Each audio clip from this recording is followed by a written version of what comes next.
Kami dari kelas 11 akuntansi A.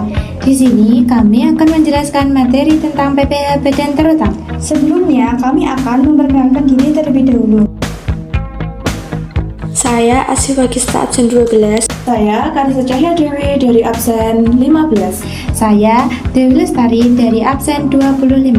Saya Erika Anandita dari absen 34. Berikut adalah penjelasan materi yang akan kami sampaikan. Pengertian PPh atau pajak penghasilan. Jadi, PPh adalah pajak yang dikenakan atas setiap tambahan kemampuan ekonomis atau penghasilan yang diterima wajib pajak baik orang pribadi maupun badan, baik dari dalam negeri maupun luar negeri.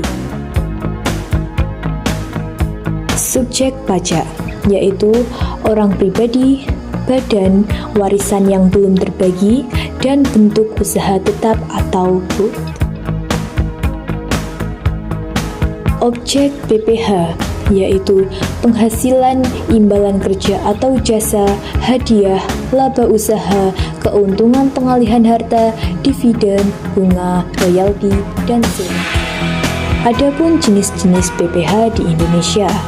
Pertama, PPh pasal 21, yaitu pajak atas gaji, upah, honorarium, dan tunjangan. Yang kedua, PPh pasal 22, yaitu pajak atas kegiatan impor, ekspor, atau pembelian barang tertentu. Dan yang ketiga, PPh pasal 23, yaitu pajak atas dividen, bunga, royalti, dan sewa, atau selain yang dipotong PPh 21. Yang keempat, PPh pasal 25, yaitu angsuran pajak bulanan. Yang keenam, PPh pasal 29, yaitu PPh kurang bayar di SPT tahunan. Dan yang terakhir, PPh final atau pasal 4 ayat 2, yaitu pajak yang langsung dilunasi. Contohnya, pajak bunga deposito, sewa tanah, atau bangunan. Bentuk usaha tetap. Pengertiannya, bentuk usaha tetap adalah tempat usaha yang digunakan oleh perusahaan asing untuk menjalankan kegiatan usaha di Indonesia. Jadi, perusahaan dari luar negeri membuka kegiatan usaha di Indonesia melalui kantor, pabrik, proyek, atau tempat lain. Ciri-ciri bentuk usaha tetap yaitu memiliki atau dijalankan oleh perusahaan luar negeri dan memiliki tempat usaha di Indonesia. Tempat usaha tersebut digunakan untuk melakukan kegiatan bisnis secara tetap, seperti wajib membayar pajak di Indonesia melalui perusahaan dalam negeri. Contoh dari bentuk usaha tetap yaitu 1. Kantor cabang perusahaan asing di Indonesia. 2. Pabrik milik perusahaan luar negeri di Indonesia. 3. Proyek konstruksi dari perusahaan luar negeri. Contoh-contohnya yaitu perusahaan dari Jepang membuka pabrik elektronik di Surabaya, maka pabrik tersebut termasuk bentuk usaha tetap. Perhitungan PPh. PPh Badan Terutang dihitung dengan mengalihkan tarif pajak dengan penghasilan kena pajak atau PKP.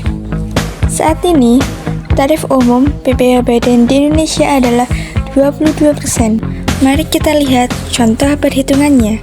Laba perusahaan mencapai 500 juta dengan biaya yang boleh dikurangkan sebesar 200 juta.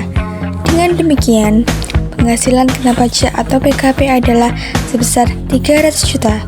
Maka, PPh Badan Terutang adalah 22% dari 300 juta yaitu sebesar 66 juta. Berikut adalah langkah-langkah detail pelaporan PPh Badan via konteks.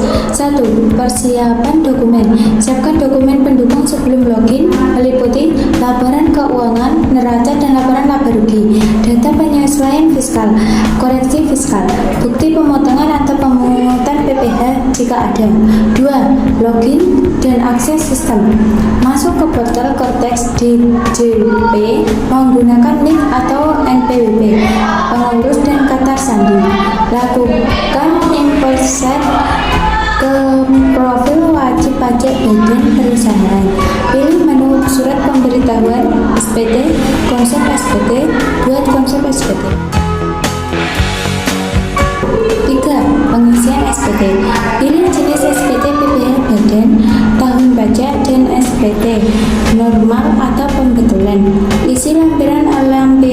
SPT, mulai dari laporan keuangan hingga koreksi fiskal. Pastikan nilai PPh terutang pada formulir induk telah terisi otomatis dan sesuai. 4. Pembayaran dan pelaporan. Klik tombol bayar dan lapor. Jika SPT kurang bayar, sistem akan menawarkan opsi pembayaran deposit pajak atau pembuatan kode billing. Tanda tangani SPT dengan memilih penyedia tanda tangan dan masukkan pas-pas. Klik konfirmasi tanda tangan dan simpan bukti penerimaan elektronik BPE sebagai tanda sah pelaporan. Demikian materi yang dapat kami sampaikan. Sekian dan terima kasih. Wassalamualaikum warahmatullahi wabarakatuh.